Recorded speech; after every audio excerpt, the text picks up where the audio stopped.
دقائق عن التأهل للحلقة القادمة، وهو من سيبدأ التسديد أولا عن طريق صبيري. عبد المجيد صبيري هو من سيسدد الركلة الترجيحية الأولى، ويقولون غالبا من يبدأ التسديد هو من ينتصر بنتيجة المباراة. لذلك نتمنى بأن يكون هذا الأمر واقعا في مباراة اليوم. عبد المجيد في مواجهة أوناي سيمون. عبد المجيد الله الله الله الله الله الله. أول الأهداف فيها لمصلحة المنتخب الإسباني في مواجهة بونو، في مواجهة ياسين ياسين ياسين ياسين ياسين ياسين.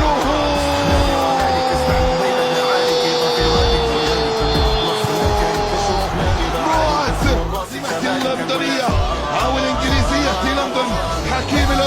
حكيم الآن في مواجهة أوناي سيمون. حكيم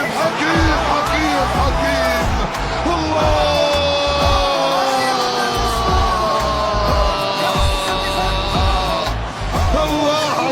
مواجهة ياسين سولير في مواجهة بونو. يلا يا ياسين، يلا يا زين، يلا يا ياسين. سولير الله الله الله الله الله.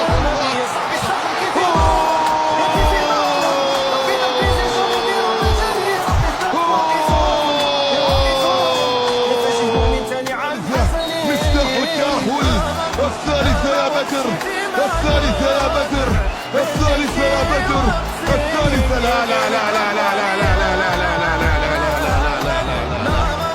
بدر بنون يضيع الركلة الترجيحية الثالثة. طلبتك انك تعيدها يا بونو. بونو